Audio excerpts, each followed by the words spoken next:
Hello, fifth graders, and welcome to our language arts lesson for today. For today, it's the usual. You're going to need your copy of Little Women and paper, pencil, especially if you are someone who has been keeping track of answers as you go, which is a great, great reading strategy. So, as usual, we're going to jump in by taking a look at our homework answers from yesterday, and then we'll get into today's questions. So, number one asks, what experiment did the girls decide to conduct?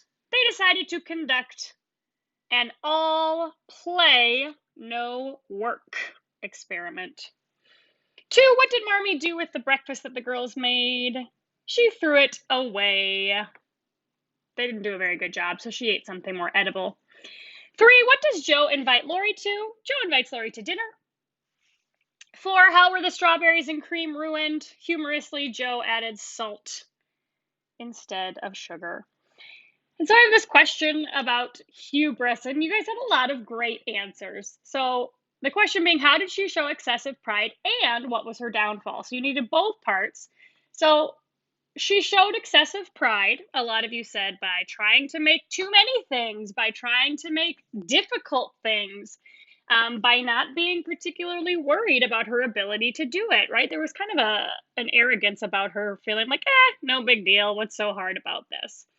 And what was her downfall? Some of you were really specific and said when she put salt on her strawberries, or when the cream was ruined, or when she burned the bread, or some kind of specific thing. Some of you were more general and said her downfall was that the whole dinner was awful. And I think any of those answers are great.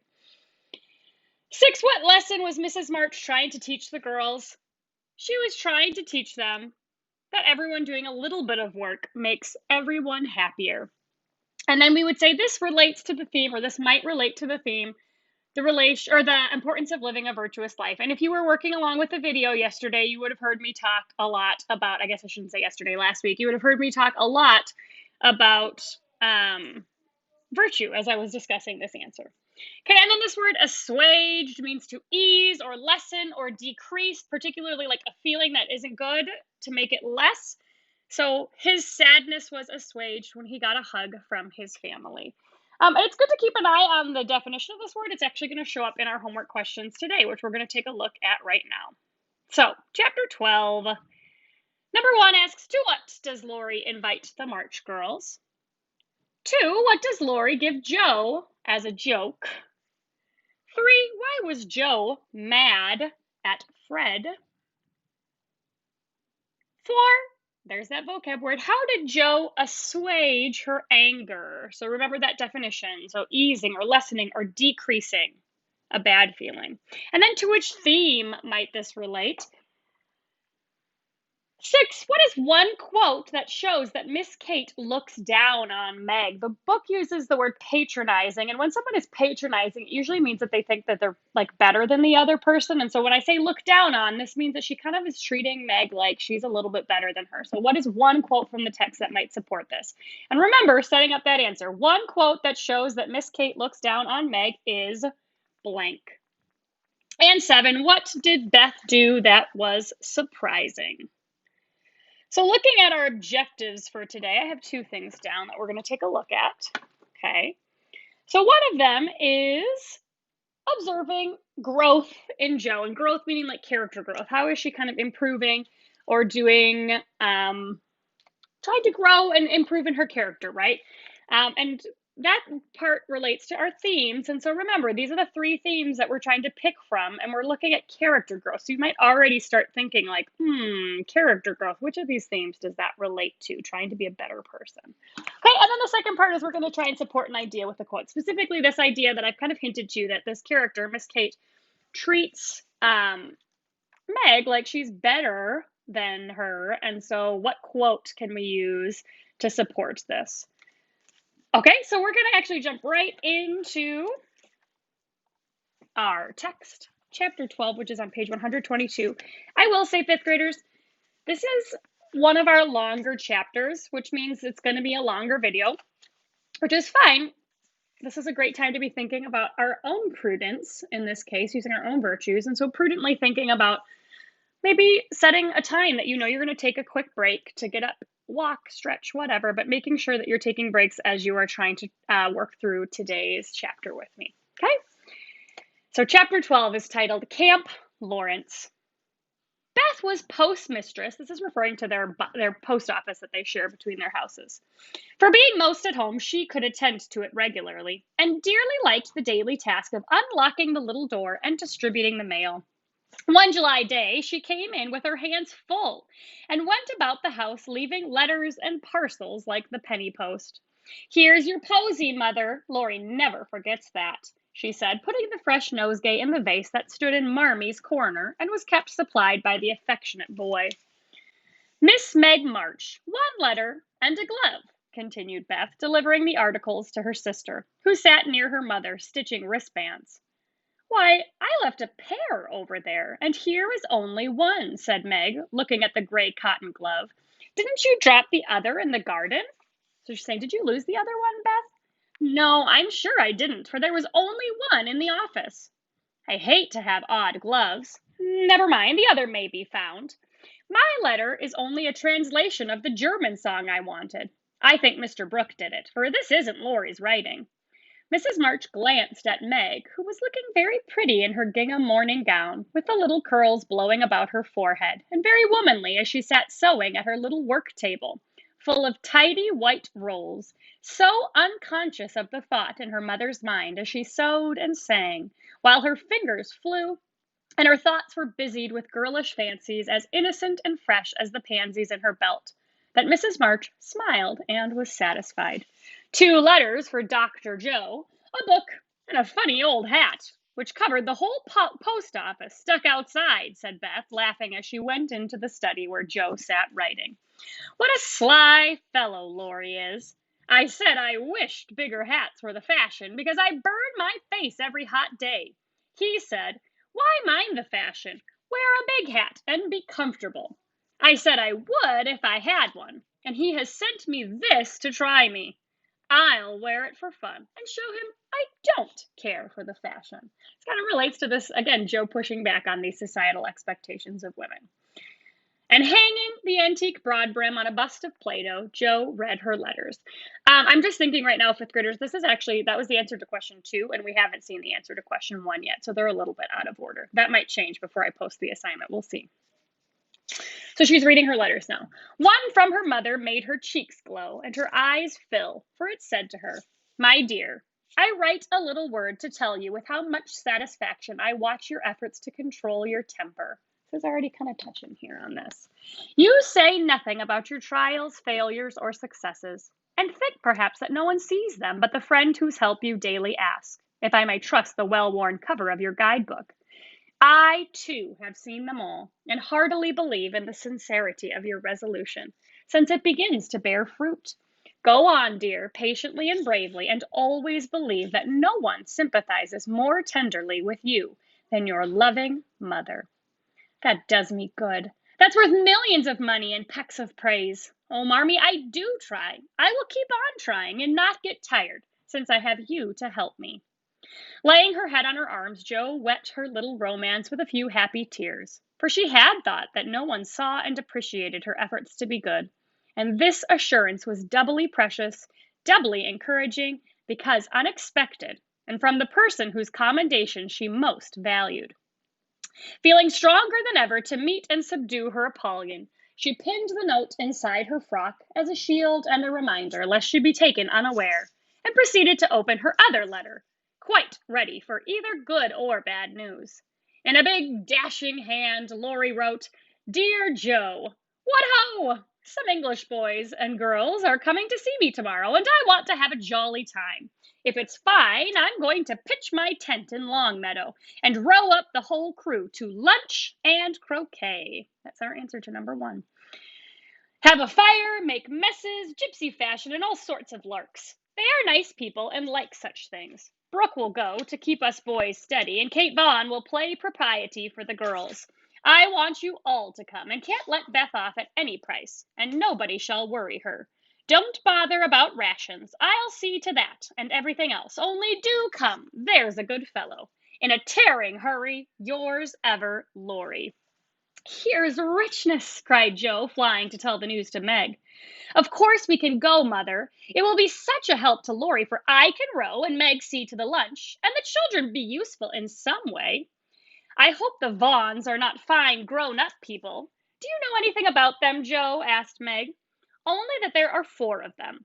Kate is older than you, Fred and Frank, twins, about my age, and a little girl, Grace, who is 9 or 10. Laurie knew them abroad and liked the boys. I fancied from the way he primmed up his mouth in speaking of her that he didn't admire Kate much. So the author's kind of giving us a little bit of a hint about how Miss Kate might be. That Laurie seems to not really like her that much. I'm so glad my French print is clean. It's just the thing, and so becoming, observed Meg complacently. Have you anything decent, Joe? Scarlet and gray boating suit. Good enough for me. I shall row and tramp about, so I don't want any starch to think of. You'll come, Bethy? If you won't let any of the boys talk to me. Not a boy. I like to please Laurie, and I'm not afraid of Mr. Brooke. He is so kind. But I don't want to play or sing or say anything. I'll work hard and not trouble anyone, and you'll take care of me, Joe, so I'll go. That's my good girl. You do try to fight off your shyness, and I love you for it. Fighting faults isn't easy, as I know, and a cheery word kind of gives a lift. Thank you, Mother. And Joe gave the thin cheek a grateful kiss, more precious to Mrs. March than if it had given back the rosy roundness of her youth. I had a box of chocolate drops and the picture I wanted to copy, said Amy, showing her mail. And I got a note from Mr. Lawrence asking me to come over and play to him tonight before the lamps are lighted, and I shall go, added Beth, whose friendship with the old gentleman prospered finely. So we're seeing that Beth is continuing to kind of work on her own fault of shyness and improving it over time. Now let's fly round and do double duty today, so that we can play tomorrow with free minds, said Joe, preparing to replace her pen with a broom. When the sun peeped into the girls' room early next morning to promise them a fine day, he saw a comical sight. So he, in this case, this is an example of what's called personification. He is referring to the sun, and the sun doesn't have a gender and can't peep through, but our narrator is describing the sun as if it's living. So that's what our personification is. Something that's not living being described as if it is a living thing. So he, the sun, is peeking through to see a comical sight. Each had made such preparation for the fete as seemed necessary and proper. Meg had an extra row of little curl papers across her forehead. Joe had copiously anointed her afflicted face with cold cream. Beth had taken Joanna to bed with her to atone for the approaching separation. And Amy had capped the climax by putting a clothespin on her nose to uplift the offending feature. So Amy's trying to change her nose by pinning it up. It was one of the kind artists use to hold the paper on their drawing boards, therefore quite appropriate and effective for the purpose to which it was now put.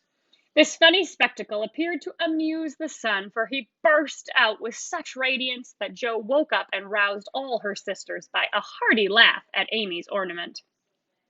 Sunshine and laughter were good omens for a pleasure party, and soon a lively bustle began in both houses. Beth, who was ready first, kept reporting what went on next door, and enlivened her sisters' toilets, again, these are their dressing rooms, by frequent telegrams from the window. There goes a man with the tent. I see Mrs. Barker doing up the lunch in a hamper and a great basket. Now Mr. Lawrence is looking up at the sky and the weathercock. I wish he would go too. There's Laurie looking like a sailor. Nice boy. Oh, mercy me, here's a carriage full of people. A tall lady, a little girl, and 2 dreadful boys. One of them is lame, poor thing. He's got a crutch. Laurie didn't tell us that. Be quick, girls, it's getting late. Why, there is Ned Moffat, I do declare. Look, Meg, isn't that the man who bowed to you one day when we were shopping? So Beth, in observation, sees these twins that are coming, and she describes one of them as lame, which now we would say disabled, right? There's some disability that has caused him to not be able to walk without a crutch, so he uses a crutch to help him to walk. So it is. How queer that he should come. I thought he was at the mountains. There is Sally. I'm glad she got back in time. Am I all right, Joe? Cried Meg in a flutter. A regular daisy. Hold up your dress and put your hat straight. It looks sentimental tipped that way, and we'll fly off at the first puff. Now then, come on. It's funny to see Joe kind of giving advice, but they're going on more of like an outdoorsy kind of adventure, so Joe can speak to this is how you need to dress in order to be ready for adventures outside, which is not maybe Meg's expertise. Oh, Joe, you are not going to wear that awful hat. It's too absurd. You shall not make a guy of yourself, which the footnote tells us like a ridiculous person, remonstrated Meg as Joe tied down with a red ribbon the broad brimmed, old fashioned leghorn Laurie had sent for a joke, so this big hat she's wearing. I just will, though, for it's capital. So shady, light, and big, it will make fun, and I don't mind being a guy if I'm comfortable. With that, Joe marched straight away, and the rest followed. A bright little band of sisters, all looking their best in summer suits with happy faces under the jaunty hat brims. Laurie ran to meet and present them to his friends in the most cordial manner. The lawn was the reception room, and for several minutes a lively scene was enacted there. Meg was grateful to see that Miss Kate, though 20, was dressed with a simplicity which American girls would do well to imitate, and she was much flattered by Mr. Ned's assurances that he came especially to see her. Joe understood why Laurie primed up his mouth when speaking of Kate, for that young lady, had a stand-off, don't-touch-me air, which contrasted strongly with the free and easy demeanor of the other girls. Beth took an observation of the new boys, and decided that the lame one was not dreadful, but gentle and feeble, and she would be kind to him on that account. Amy found Grace a well-mannered, merry little person, and after staring dumbly at one another for a few minutes, they suddenly became very good friends. Tense lunch and croquet utensils having been sent on beforehand, the party was soon embarked, and the two boats pushed off together, leaving Mr. Lawrence waving his hat on the shore. Laurie and Joe rowed the boat, Mr. Brooke and Ned the other, while Fred Vaughn, the riotous twin, did his best to upset both by paddling about in a wherry like a disturbed water bug. Joe's funny hat deserved a vote of thanks, for it was of general utility. It broke the ice in the beginning by producing a laugh. It created quite a refreshing breeze, flapping to and fro as she rowed, and would make an excellent umbrella for the whole party if a shower came up, she said. Kate looked rather amazed at Joe's proceedings, especially as she exclaimed, "Christopher Columbus," when she lost her oar. And Laurie said, "My dear fellow, did I hurt you?" when he tripped over her feet in taking his place. But after putting up her glass to examine the queer girl several times, Miss Kate decided that she was odd but rather clever, and smiled upon her from afar. Meg in the other boat was delightfully situated face to face with the rowers, who both admired the prospect and feathered their oars with uncommon skill and dexterity. So we see Ned and Mr. Brooke are rowing, and they both are kind of trying to impress Meg with their rowing. Mr. Brooke was a grave, silent young man with handsome brown eyes and a pleasant voice. We see kind of throughout, Laurie's eyes are described as black, right? And Mr. Brooke's now we're seeing as described as these brown eyes. He's got brown eyes. Meg liked his quiet manners and considered him a walking encyclopedia of useful knowledge. He never talked to her much, but he looked at her a good deal, and she felt sure that he did not regard her with aversion. Ned, being in college, of course, put on all the airs which freshmen think it their bounden duty to assume. He was not very wise, but very good-natured, and altogether an excellent person to carry on a picnic. Sally Gardner was absorbed in keeping her white pique dress clean and chattering with the ubiquitous Fred, who kept Beth in constant terror by his pranks. It was not far to Longmeadow, but the tent was pitched and the wickets down by the time they arrived. A pleasant green field, with 3 wide-spreading oaks in the middle and a smooth strip of turf for croquet. So, croquet, you may have played croquet before. I get to see my excellent artistic skills. Croquet is that game where if this is like the ground, and then there's these wickets, right? And then you have kind of a ball, which usually has a stripe or something on it, and then there's the mallets, and those also usually have stripes on them. And you swing, right, and then it goes through there. So it's kind of a glare a little bit there, but hopefully you can see, right? This is what we're looking at as they're playing croquet, and that's the game that they're going to play in just a little bit here. "Welcome to Camp Lawrence," said the young host as they landed with exclamations of delight. "Brooke is commander-in-chief. I am Commissary General. The other fellows are staff officers, and you, ladies, are company. The tent is for your especial benefit, and that oak is your drawing room. This is the mess room, and the third is the camp kitchen. Now, let's have a game before it gets hot, and then we'll see about dinner. Frank, Beth, Amy, and Grace sat down to watch the game played by the other 8. Mr. Brooke chose Meg, Kate, and Fred. Laurie took Sally, Joe, and Ned. The English played well, but the Americans played better and contested every inch of the ground as strongly as if the spirit of '76 inspired them. So you can see this would have been written a lot earlier in our history, and so there still is maybe this kind of competitive, like Americans versus the British, and so it's coming into the writing of this story. Joe and Fred had several skirmishes and once narrowly escaped high words. Joe was through the last wicket and had missed the stroke, which failure ruffled her a good deal. Fred was close behind her, and his turn came before hers. He gave a good stroke, his ball hit the wicket, and stopped an inch on the wrong side. No one was very near, and running up to examine, he gave it a sly nudge with his toe, which put it just an inch on the right side. So he kind of moved it to make it so that he was where he needed to be. I'm through. Now, Miss Joe, I'll settle you and get in first, cried the young gentleman, swinging his mallet for another blow. You pushed it. I saw you. It's my turn now, said Joe sharply. Upon my word, I didn't move it. It rolled a bit, perhaps, but that is allowed. So stand off, please, and let me have a go at the stake.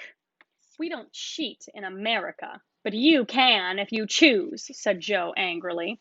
Yankees are a deal the most tricky, everybody knows. There you go, returned Fred, croqueting her ball far away. If you've ever played croquet, you can kind of do this move where you like step on your ball and launch somebody else's ball far away. We also just saw the answer to number 3. So if you need to go back and look, go ahead. Joe opened her lips to say something rude, but checked herself in time, colored up to her forehead, and stood a minute, hammering down a wicket with all her might, while Fred hit the stake and declared himself out with much exultation. She went off to get her ball and was a long time finding it among the bushes, but she came back looking cool and quiet and waited her turn patiently. It took several strokes to regain the place she had lost, and when she got there, the other side had nearly won, for Kate's ball was the last but one and lay near the stake. By George, it's all up with us. Goodbye, Kate. Miss Joe owes me one, so you are finished, cried Fred excitedly, as they all drew near to see the finish. Yankees have a trick of being generous to their enemies, said Joe, with a look that made the lad redden. Especially when they beat them, she added, as, leaving Kate's ball touched, she won the game by a clever stroke. Laurie threw up his hat, then remembered that it wouldn't do to exult over the defeat of his guests, and stopped in the middle of a cheer to whisper to his friend, Good for you, Joe. He did cheat. I saw him. We can't tell him so, but he won't do it again. Take my word for it. Meg drew her aside under pretense of pinning up a loose braid, and said approvingly, It was dreadfully provoking, but you kept your temper, and I'm so glad, Joe. Don't praise me, Meg, for I could box his ears this minute. I should certainly have boiled over if I hadn't stayed among the nettles till I got my rage under enough to hold my tongue. It's simmering now, so I hope he'll keep out of my way, returned Joe, biting her lips as she glowered at Fred from under the big hat. So now you can kind of see this question to number 4, right? How did Joe assuage her anger? Setting up that answer, Joe assuaged her anger by, and she just talked about it. And then the question 2 about to which theme might this relate? This might relate to the theme what? Which of these are we talking about as we're talking about this character growth in Joe? Time for lunch, said Mr. Brooke, looking at his watch. Commissary General, will you make the fire and get water while Miss March, Miss Sally, and I spread the table? Who can make good coffee? Joe can, said Meg, glad to recommend her sister. So Joe, feeling that her late lessons in cookery were to do her honor, went to preside over the coffee pot, while the children collected dry sticks and the boys made a fire and got water from a spring nearby.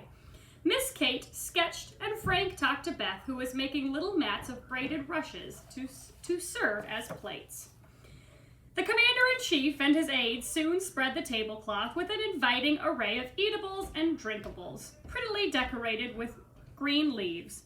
Joe announced that the coffee was ready, and everyone settled themselves to a hearty meal, for youth is seldom dyspeptic, and exercise develops wholesome appetites. A very merry lunch it was, for everything seemed fresh and funny, and frequent peals of laughter started a venerable horse who fed near, startled. There was a pleasing inequality in the table which produced many mishaps to cups and plates. Acorns dropped into the milk, little black ants partook of the refreshments without being invited, and fuzzy caterpillars swung down from the tree to see what was going on. 3 white-headed children peeped over the fence with an objectionable, while an objectionable dog barked at them from the other side of the river with all his might and main. "There's salt here, if you prefer it," said Laurie as he handed Joe a saucer of berries. So Laurie is teasing Joe about her cooking mishap from the earlier chapter. "Thank you, I prefer spiders," she replied, fishing up 2 unwary little ones who had gone to a creamy death. "How dare you remind me of that horrid dinner party when yours is so nice in every way," added Joe, as they both laughed and ate out of one plate, the china having run short. "I had an uncommonly good time that day and haven't gotten over it yet. This is no credit to me, you know. I don't do anything. It's you and Meg and Brooke who make it go, and I'm no end obliged to you. What shall we do when we can't eat any more?" asked Laurie, feeling that his trump card had been played when lunch was over. Have games till it's cooler. I brought authors, and I dare say Miss Kate knows something new and nice. Go and ask her. She's company, and you ought to stay with her more. Aren't you company too? I thought she'd suit Brooke, but he keeps talking to Meg, and Kate just stares at them through that ridiculous glass of hers. I'm going, so you needn't try to preach propriety, for you can't do it, Joe. Miss Kate did know several new games, and as the girls would not and the boys could not eat any more, they all adjourned to the drawing room to play rigmarole. So here are the rules of rigmarole. One person begins a story, any nonsense you like, and tells as long as he pleases, only taking care to stop short at some exciting point, when the next takes it up and does the same. It's very funny when well done, and makes a perfect jumble of tragical, comical stuff to laugh over. Please start it, Mr. Brooke, said Kate, with a commanding air which surprised Meg, who treated the tutor with as much respect as any other gentleman. Lying on the grass at the feet of the 2 young ladies, Mr. Brooke obediently began the story, with the handsome brown eyes steadily fixed upon the sunshiny river. Once on a time, a knight went out into the world to seek his fortune, for he had nothing but his sword and his shield. He traveled a long while, nearly 28 years, and had a hard time of it, till he came to the palace of a good old king, who had offered a reward to anyone who would tame and train a fine but unbroken colt, of which he was very fond. The knight agreed to try, and got on slowly but surely, for the colt was a gallant fellow, and soon learned to love his new master, though he was freakish and wild. Every day when he gave his lessons to this pet of the king's, the knight rode him through the city, and as he rode he looked everywhere for a certain beautiful face, which he had seen many times in his dreams, but never found. One day, as he went prancing down a quiet street, he saw at the window of a ruinous castle the lovely face. He was delighted, inquired who lived in this old castle, and was told that several captive princesses were kept there by a spell, and spun all day to lay up money to buy their liberty. The knight wished intensely that he could free them, but he was poor and could only go by each day, watching for the sweet face and longing to see it out in the sunshine. At last he resolved to get into the castle and ask how he could help them. He went and knocked. The great door flew open, and he beheld a ravishing, lovely lady, who exclaimed with a cry of rapture, at last, continued Kate, who had read French novels and admired the style. "'Tis she!" cried Count Gustav, and fell at her feet in an ecstasy of joy. "Oh, rise," she said, extending a hand of marble fairness. "Never, till you tell me how I may rescue you, swore the knight, still kneeling. Alas, my cruel fate condemns me to remain here till my tyrant is destroyed. Where is the villain? In the mauve salon. Go, brave heart, and save me from despair. I obey, and return victorious or dead. With these thrilling words, he rushed away, and flinging open the door of the mauve salon, was about to enter when he received a stunning blow from the big Greek lexicon, which an old fellow in a black gown fired at him, said Ned. So someone threw like a big dictionary at him. Instantly, Sir What's-his-name recovered himself, pitched the tyrant out of the window, and turned to join the lady, victorious, but with a bump on his brow. Found the door locked, tore up the curtains, made a rope ladder, got halfway down when the ladder broke, and he went head first into the moat, 60 feet below. Could swim like a duck, paddled round the castle till he came to the little door guarded by two stout fellows, knocked their heads together till they cracked like a couple of nuts. Then, by a trifling exertion of his prodigious strength, he smashed in the door, went up a pair of stone steps covered with dust a foot thick, toads as big as your fist, and spiders that would frighten you into hysterics, Miss March. At the top of these steps, he came plump upon a sight that took his breath away and chilled his blood. A tall figure, all in white, with a veil over its face and a lamp in its wasted hand, went on Meg. It beckoned, gliding noiselessly before him down a corridor as dark and cold as any tomb. Shadowy effigies in armor stood on either side. A dead silence reigned. The lamp burned blue, and the ghostly figure ever and anon turned its face toward him, showing the glitter of awful eyes through its white veil. They reached a curtained door, behind which sounded lovely music.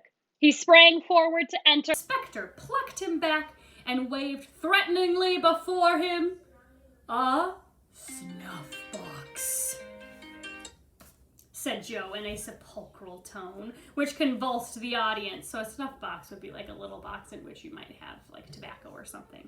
And so Joe's making a joke, right? Meg's building up this suspense about something scary, and Joe says, a snuff box. Thank ye, said the knight politely, and he took a pinch and sneezed 7 times so violently that his head fell off. Ha-ha, laughed the ghost, and having peeped through the keyhole at the princesses spinning away for dear life, the evil spirit picked up her victim and put him in a large tin box where there were 11 other knights packed together without their heads, like sardines, who all rose and began to dance a hornpipe, cut in Fred, as Joe paused for breath. And as they danced, the rubbishy old castle turned to a man-of-war in full sail. Up with the jib, reef the topsail halyards, helm hard alay, and man the guns, roared the captain, as a Portuguese pirate hove in sight, with a flag black as ink flying from her foremast. Go in and win, my hearties, says the captain, and a tremendous fight began. Of course, the British beat. They always do. No, they don't, cried Joe aside. Having taken the pirate captain prisoner, sailed slap over the schooner, whose deck were piled with dead and whose lee scuppers ran blood, for the order had been cutlasses and die hard. Bosun's mate, take a bite to the flying jib sheet, and start this villain if he doesn't confess his sins double quick, said the British captain. The Portuguese held his tongue like a brick and walked the plank, while the jolly tars cheered like mad. But the sly dog dived, came up under the man-o'-war, scuttled her, and down she went, with all sail set, to the bottom of the sea, where... Oh, gracious, what shall I say, cried Sally, as Fred ended his rigmarole, in which he had jumbled together pell-mell nautical phrases and facts out of one of his favorite books. So Fred just kind of said a bunch of sea phrases, whether or not they all made sense together. Well, they went to the bottom, and a nice mermaid welcomed them, but was much grieved on finding the box of headless knights, and kindly pickled them in brine, hoping to discover the mystery about them. For being a woman, she was curious. By and by, a diver came down, and the mermaid said, I'll give you this box of pearls if you can take it up, for she wanted to restore the poor things to life and couldn't raise the heavy load herself. So the diver hoisted it up and was much disappointed on opening it to find no pearls. He left it in a great lonely field, where it was found by a little goose girl who kept 100 fat geese in the field, said Amy, when Sally's invention gave out. The little girl was sorry for them and asked an old woman what she should do to help them. Your geese will tell you. They know everything, said the old woman. So she asked what she should use for new heads, since the old ones were lost. And all the geese opened their 100 mouths and screamed, "Cabbages!" continued Laurie promptly. Just the thing, said the girl, and ran to get 12 fine ones from her garden. She put them on. The knights revived at once, thanked her, and went on their way rejoicing, never knowing the difference, for there were so many other heads like them in the world that no one thought anything of it. The knight in whom I'm interested went back to find the pretty face, and learned that the princesses had spun themselves free and all gone to be married, but one. He was in a great state of mind at that, and mounting the colt, who stood by him through thick and thin, rushed to the castle to see which was left. Peeping over the hedge, he saw the queen of his affections picking flowers in her garden. "Will you give me a rose?" said he. "You must come and get it. I can't come to you. It isn't proper," said she, as sweet as honey. He tried to climb over the hedge, but it seemed to grow higher and higher. Then he tried to push through, but it grew thicker and thicker, and he was in despair. So he patiently broke twig after twig till he had made a little hole through which he peeped, saying imploringly, "Let me in, let me in!" But the pretty princess did not seem to understand, for she picked her roses quietly and left him to fight his way in. Whether he did or not, Frank will tell you. I can't. I'm not playing. I never do, said Frank, dismayed at the sentimental predicament out of which he was to rescue the absurd couple. Beth had disappeared behind Joe, and Grace was asleep. "So the poor knight is to be left sticking in the hedge, is he?" asked Mr. Brooke, still watching the river and playing with the wild rose in his buttonhole. "I guess the princess gave him a posy and opened the gate after a while," said Laurie, smiling to himself as he threw acorns at his tutor. "What a piece of nonsense we have made. With practice, we might do something quite clever." "Do you know Truth?" asked Sally, after they had laughed over their story. "I hope so," said Meg soberly. So Sally's talking about a game, and Meg's saying, "I hope I know the truth." "The game, I mean." "What is it?" said Fred. "Why, you pile up your hands, choose a number, and draw out in turn. And the person who draws at the number has to answer truly any questions put by the rest. It's great fun." "Let's try it," said Joe, who liked new experiments. Kind of reminds me of Truth or Dare if you took the dare part out of it. Miss Kate and Mr. Brooke, Meg and Ned declined.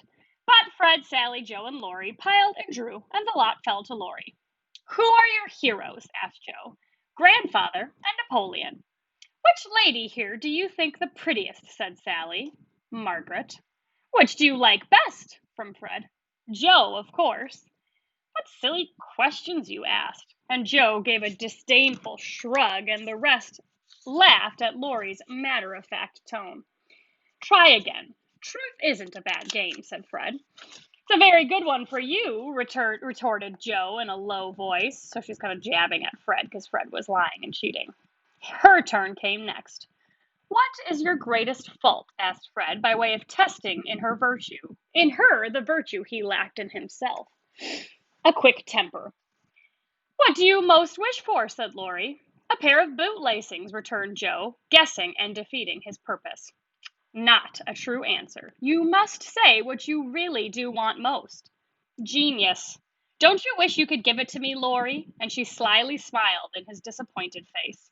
"What virtues do you most admire in a man?" asked Sally. "Courage and honesty." "Now my turn," said Fred, as his hand came last. "Let's give it to him," whispered Laurie to Joe, who nodded and asked at once, "Didn't you cheat at croquet?" "Well, yes, a little bit." "Good. Didn't you take your story out of the sea lion?" said Laurie. "Rather." So he admits that the story he told during rigmarole wasn't actually his own. "Don't you think the English nation perfect in every respect?" asked Sally. "I should be ashamed of myself if I didn't." "He's a true John Bull," so it's kind of like this patriot that personifies Englishmen. "Now, Miss Sally, You shall have a chance without waiting to draw. I'll harrow up your feelings first by asking if you don't think you are something of a flirt, said Laurie, as Joe nodded to Fred as a sign that peace was declared. You impertinent boy, of course I'm not, exclaimed Sally, with an air that proved the contrary. What do you hate most? Asked Fred. Spiders and rice pudding. What do you like best? Asked Joe. Dancing and French gloves. Well, I think Truth is a very silly play. Let's have a sensible game of authors to refresh our minds, proposed Joe. Ned, Frank, and the little girls joined in this, and while it went on, the three elders sat apart, talking. Miss Kate took out her sketch again, and Margaret watched her while Mr. Brooke lay on the grass with a book, which he did not read. So we're kind of getting at question 6 here, so be paying attention. Remember, question 6 is asking what's one quote that shows that Miss Kate looks down on Meg, so we're going to pick something from this page. How beautifully you do it. I wish I could draw, said Meg, with mingled admiration and regret in her voice. Why don't you learn? I should think you had taste and talent for it, replied Miss Kate graciously. I haven't time. Your mamma prefers other accomplishments, I fancy. So did mine, but I proved to her that I had talent by taking a few lessons privately, and then she was quite willing I should go on. Can't you do the same with your governess? So Miss Kate is assuming that Meg has a governess herself and that she could just ask her to teach her drawing. I have none. I forgot young ladies in America go to school more than us. Very fine schools they are, too, Papa says. You go to a private one, I suppose? I don't go at all. I am a governess myself. Oh, indeed, said Miss Kate. But she might as well have said, Dear me, how dreadful, for her tone implied it, and something in her face made Meg color, and wish she had not been so frank. Mr. Brooke looked up and said quickly, Young ladies in America love independence as much as their ancestors did, and are admired and respected for supporting themselves. Oh, yes, of course, it's very nice and proper in them to do so.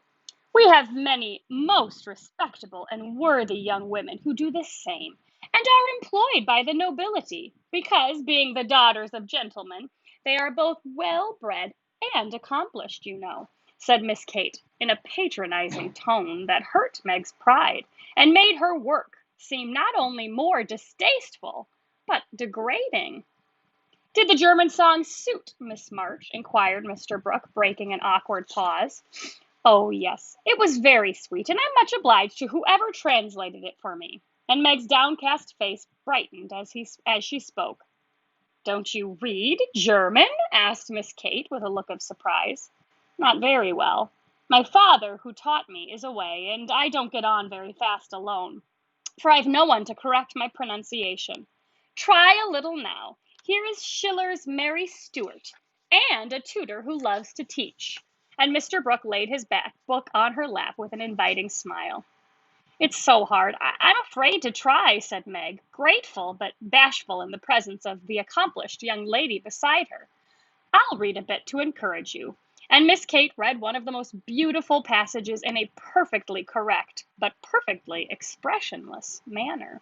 So she reads all the words right, but she doesn't really have much expression to it.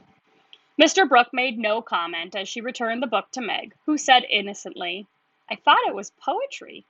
Some of it is. Try this passage. So Meg's innocently, she doesn't mean anything mean by it, but she's saying, I thought this was supposed to be poetry, not realizing that it doesn't sound that way because Miss Kate didn't read it very well. There was a queer smile about Mr. Brooke's mouth as he opened at poor Mary's lament.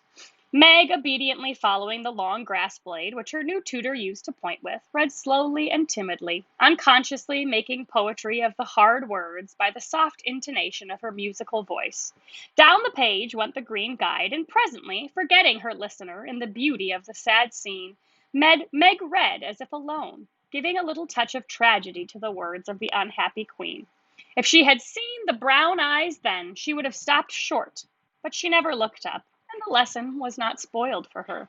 Well, indeed, said Mr. Brooke as she paused, quite ignoring her many mistakes, and looking as if he did indeed love to teach. Miss Kate put up her glass, it was like a monocle or like a glass on a stick kind of thing, and having taken a survey of the little tableau before her, shut her sketchbook, saying with condescension, You've a nice accent, and in time will be a clever reader. I advise you to learn, for German is a valuable accomplishment to teachers. I must look after Grace. She is romping. And Miss Kate strolled away, adding to herself with a shrug. I didn't come to chaperone a governess, though she is young and pretty. What odd people these Yankees are. I'm afraid Laurie will be quite spoiled among them. And Yankees, if you aren't clear, is a reference to Americans. It's something that people call Americans. So she's saying these Americans are so weird. Okay? I forgot that English people rather turn up their noses at governesses and don't treat them as we do, said Meg, looking after the retreating figure with an annoyed expression. Tutors also have a rather time of it there, as I know to my sorrow. There's no place like America for us workers, Miss Margaret. And Mr. Brooke looked so contented and cheerful that Meg was ashamed to lament her hard lot. I'm glad I live in it then. I don't like my work, but I get a good deal of satisfaction out of it after all, so I won't complain. I only wish I liked teaching as you do. I think you would if you had Laurie for a pupil. I shall be very sorry to lose him next year, said Mr. Brooke, busy punching holes in the turf. Going to college, I suppose? Meg's lips asked that question, but her eyes added, and what becomes of you? Yes, it's high time he went, for he is ready, and as soon as he is off, I shall turn soldier. I am needed. I'm glad of that, exclaimed Meg. I should think every young man would want to go, though it is hard for the mothers and sisters who stay at home, she added sorrowfully. I have neither, and very few friends to care about whether I live or die, said Mr. Brooke, rather bitterly as he absently put the dead rose in the hole he had made and covered it up like a little grave. Laurie and his grandfather would care a great deal, and we should all be very sorry to have any harm happen to you, said Meg heartily. Thank you. That sounds pleasant, began Mr. Brooke, looking cheerful again. But before he could finish his speech, Ned, mounted on the old horse, came lumbering up to display his equestrian skill before the young ladies, and there was no more quiet that day. Don't you love to ride? Asked Grace of Amy as they stood resting after a race round the field with the others, led by Ned. I dote upon it. My sister Meg used to ride when Papa was rich, but we don't keep any horses now, except Ellentree, added Amy, laughing. Tell me about Ellentree. Is it a donkey? Asked Grace, curiously. Why, you see, Joe is crazy about horses, and so am I, but we've only got an old side saddle and no horse. Out in our garden is an apple tree that has a nice low branch, so Joe put the saddle on it, fixed some reins on the part that turns up, and we bounce away on Ellentree whenever we like. How funny, laughed Grace. I have a pony at home and ride nearly every day in the park with Fred and Kate. It's very nice, for my friends go too, and the row is full of ladies and gentlemen. Dear, how charming. I hope I shall go abroad some day, but I'd rather go to Rome than the row, said Amy, who had not the remotest idea of what the row was and wouldn't have asked for the world. Frank, sitting just behind the little girls, heard what they were saying and pushed his crutch away from him with an impatient gesture as he watched the active lads going through all sorts of comical gymnastics. Beth, who was collecting the scattered author cards, looked up and said in her shy yet friendly way, I'm afraid you are tired. Can I do anything for you? Talk to me, please. It's dull sitting by myself, answered Frank, who had evidently been used to being made much of at home. If he had asked her to deliver a Latin oration, it would not have seemed a more impossible task to bashful Beth. But there was no place to run to, no Joe to hide behind now, and the poor boy looked so wistfully at her that she bravely resolved to try. Getting kind of more growth in Beth, too. What do you like to talk about? She asked, fumbling over the cards and dropping half as she tried to tie them up. Well, I like to hear about cricket and boating and hunting, said Frank, who had not yet learned to suit his amusements to his strength. My heart, what shall I do? I don't know anything about them, thought Beth, and forgetting the boy's misfortune in her flurry, she said, hoping to make him talk, I never saw any hunting, but I suppose you know all about it. I did once, but I can never hunt again, for I got hurt leaping a confounded 5-barred gate. So there are no more horses and hounds for me, said Frank, with a sigh that made Beth hate herself for her innocent blunder. Your deer are much prettier than our ugly buffaloes, she said, turning to the prairies for help, and feeling glad that she had read one of the boys' books in which Joe delighted. Buffaloes proved soothing and satisfactory, and in her eagerness to amuse another, Beth forgot herself and was quite unconscious of her sister's surprise and delight at the unusual spectacle of Beth talking away to one of the dreadful boys, against whom she had begged protection. This is our last question. Bless her heart, she pities him, so she is good to him, said Joe, beaming at her from the croquet ground. I always said she was a little saint, added Meg, as if there could be no further doubt of it. I haven't heard Frank laugh so much for ever so long, said Grace to Amy, as they sat discussing dolls and making tea sets out of the acorn cups. My sister Beth is a very fastidious girl when she likes to be, said Amy, well pleased at Beth's success. She meant fascinating, but as Grace didn't know the exact meaning of either word, fastidious sounded well and made a good impression. So Amy now has found someone who has even more trouble than she does, or maybe the same amount of trouble with words. An impromptu circus, fox and geese, and an amicable game of croquet finished the afternoon. At sunset, the tent was struck, hampers packed, wickets pulled up, boats loaded, and the whole party floated down the river, singing at the tops of their voices. Ned, getting sentimental, warbled a serenade with a pensive refrain. Alone, alone, ah, woe alone. And at the lines, we each are young, we each have a heart. Oh, why should we stand thus coldly apart? He looked at Meg with such a lackadaisical expression that she laughed outright and spoiled his song. So he's kind of trying to, flirt with her a little bit, and Meg just laughs and thinks it's funny. How can you be so cruel to me, he whispered under cover of a lively chorus. You've kept close to that starched-up Englishwoman all day, and now you snub me. I didn't mean to, but you looked so funny I really couldn't help it, replied Meg, passing over the first part of his reproach. For it was quite true that she had shunned him, remembering the Moffat party and the talk after it. Ned was offended and turned to Sally for consolation, saying to her rather pettishly, There isn't a bit of a flirt in that girl, is there? Not a particle, but she's a dear, returned Sally, defending her friend even while confessing her shortcomings. She's not a stricken dear, anyway, said Ned, trying to be witty, and succeeding as well as very young gentlemen usually do. On the lawn where it had gathered, the little party separated with cordial good nights and goodbyes, for the Vaughns were going to Canada. As the four sisters went home through the garden, Miss Kate looked after them, saying, without the patronizing tone in her voice, in spite of their demonstrative manners, American girls are very nice when one knows them. I quite agree with you, said Mr. Brooke. All right, fifth graders. So we saw, actually, I think both Joe and Beth kind of had some of that growth in there, but I was asking specifically about Joe today, okay? And then we have this idea, right? And there's quite a few quotes you could pick about Miss Kate seeming to indicate that she thinks that she kind of looks down on Meg. So picking just one of those quotes to support your answer. So you should be set for your homework, or maybe I've been working along as you go. If you have questions, let me know. Good luck, fifth graders.